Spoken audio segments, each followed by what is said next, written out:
Assalamualaikum warahmatullahi wabarakatuh. Bertemu lagi dengan saya dalam materi mengelola buku jurnal perusahaan dagang. Pada materi kali ini, saya akan melakukan pembahasan studi kasus UD Buana bagian pertama. Sebelum kita mulai pembahasan kasus UD Buana, kata-kata motivasi pada kesempatan kali ini adalah jangan pernah menyesali sehari dalam hidupmu. Hari-hari baik memberimu kebahagiaan dan hari-hari buruk memberimu pengalaman. Maka dengan harapannya dengan adanya kata-kata mutiara ini, kalian dapat menjalani hidup ini dengan baik, penuh semangat, pantang menyerah, dan bisa mengambil pengalaman dari hari-hari yang telah dilewati. Nah, untuk pembahasan kali ini adalah kita akan membahas dokumen transaksi 1 sampai dengan 5 untuk studi kasus UD Buana. Sebelum kita mulai membahas studi kasus atau bukti transaksinya, maka kita harus mencermati dulu kebijakan akuntansi yang diterapkan oleh perusahaan. Yang pertama adalah kebijakan umum. Kebijakan umum dalam UD Buana adalah sistemnya berpasangan dengan dasar accrual basis. Yang kedua, periode akuntansinya tahunan berlaku 1 Januari sampai dengan 31 Desember. Subperiode akuntansinya ada 12 bulan. Setiap akhir bulan disusun neraca saldo.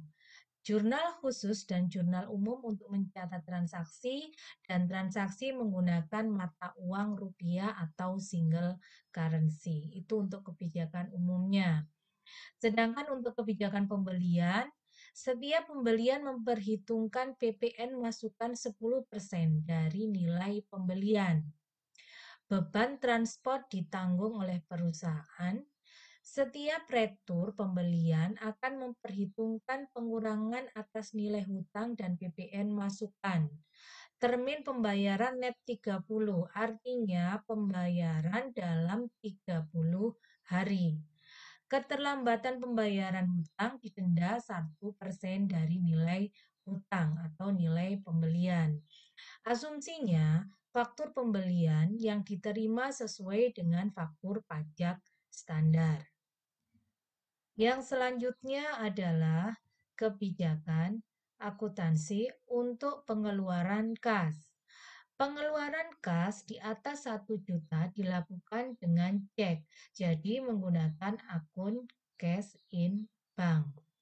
Yang selanjutnya, setiap pengeluaran cek harus didukung dengan bukti pengeluaran kas. Setiap pengeluaran kas sebesar 1 juta atau kurang dilakukan dengan menggunakan dana kas kecil. Sistem pencatatan kas kecil menggunakan dana tidak tetap atau sistem fluktuasi. Yang terakhir, pengisian kas kecil dilakukan ketika saldonya 500.000 atau kurang. Untuk kebijakan penjualan, setiap penjualan memperhitungkan PPN keluaran 10% dari nilai penjualan. Beban transport penjualan dibebankan kepada pembeli. Retur penjualan akan memperhitungkan pengurangan atas nilai piutang dan PPN keluaran. Termin pembayarannya net 30. Keterlambatan membayar piutang dikenakan denda 1% dari nilai piutang.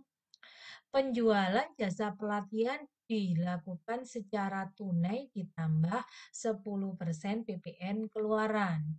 Asumsi faktur penjualan yang dibuat sesuai dengan faktur pajak standar. Untuk selanjutnya, kebijakan penerimaan kas.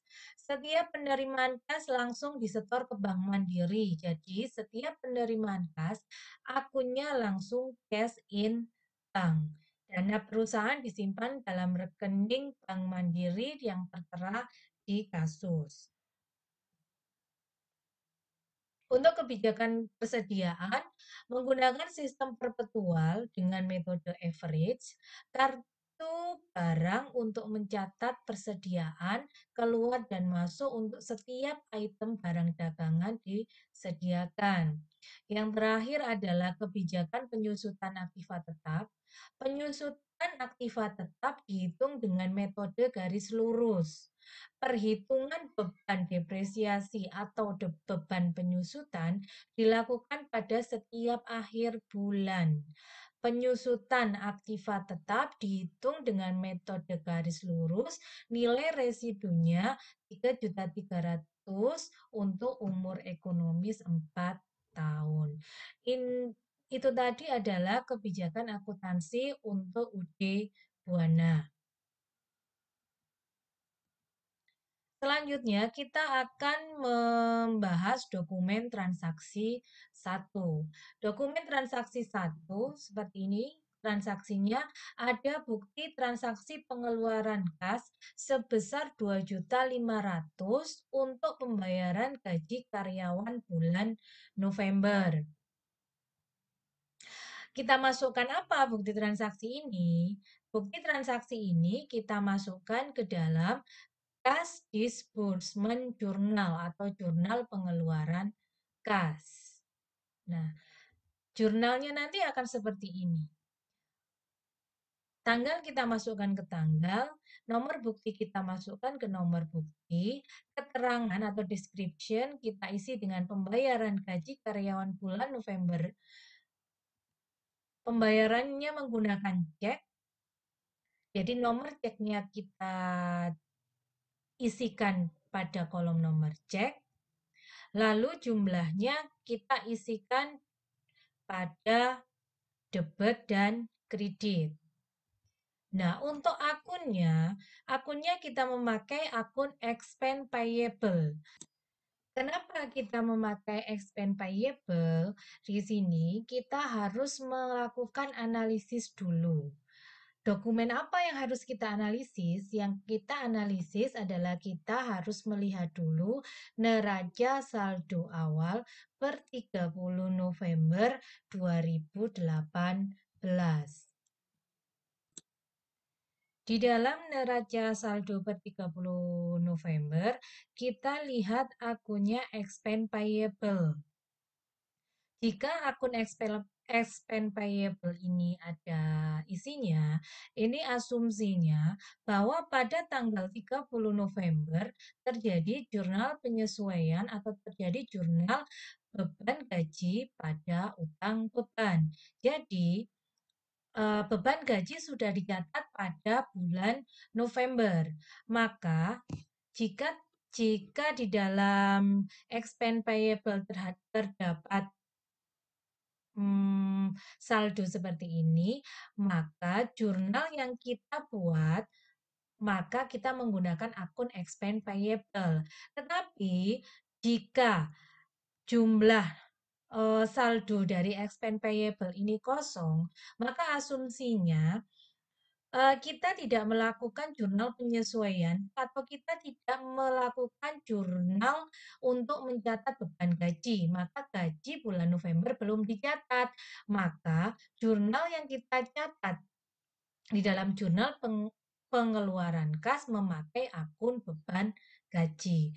Untuk kasus UD Buana ini, karena di akunnya expense payable terdapat saldo, maka akun yang kita pakai adalah akunnya expense payable, bukan akunnya wages and salaries expense. Nah, maka nanti akan seperti ini. Untuk dokumen ya transaksi 2. Dokumen transaksi 2 ini adalah dokumen tentang voucher kas kecil. Bagaimana cara identifikasinya? Kalian harus ingat lagi, untuk voucher kas kecil, kita harus mengingat metode apa yang digunakan oleh perusahaan. Jika metodenya Impress, maka dokumen transaksi ini tidak dicatat. Jadi kita catat pada saat pengisian kembali. Karena pada UD Buana ini kita menggunakan metode fluktuasi atau dana tidak tetap, maka kita akan mencatat pada jurnal petty cash. Jurnalnya bagaimana? Jurnalnya seperti ini. Kita tulis tanggal di tanggal, nomor invoice di nomor, deskripsinya pembuatan brosur, jumlahnya kita isikan di debit dan kredit, akunnya menyesuaikan, kita memakai akun apa, karena ini pembuatan brosur brosur perusahaan untuk keperluan iklan, maka kita menggunakan advertising expense. Selanjutnya dokumen transaksi 3. Dokumen transaksi 3 adalah bukti penerimaan kas. Karena bukti penerimaan kas, maka kita masukkan ke dalam jurnal penerimaan kas atau kas receive journal. Nah, untuk analisisnya kita harus analisis dulu, ada potongan atau diskon atau tidak. Karena tadi di kebijakan penjualannya, termin pembayarannya net 30, maka di sini tidak ada potongan. Jadi pembayaran selama jangka waktu 30 hari. Nah, seperti ini. Jadi jurnalnya adalah, nah, kita masukkan tanggal pada tanggal, nomor invoice dari nomor, deskripsinya kita isikan dengan nomor customer, jumlahnya kita masukkan cash in bank dan account receivable, maka akan terjadi atau jurnalnya akan terlihat seperti ini. Untuk dokumen transaksi 4. Dokumen transaksi 4 adalah dokumen tentang voucher kas kecil untuk pembayaran listrik dan telepon bulan November. Analisisnya sama seperti dokumen transaksi 1. Kenapa kita tidak menggunakan masuk ke jurnal petty cash? Nah, seperti ini.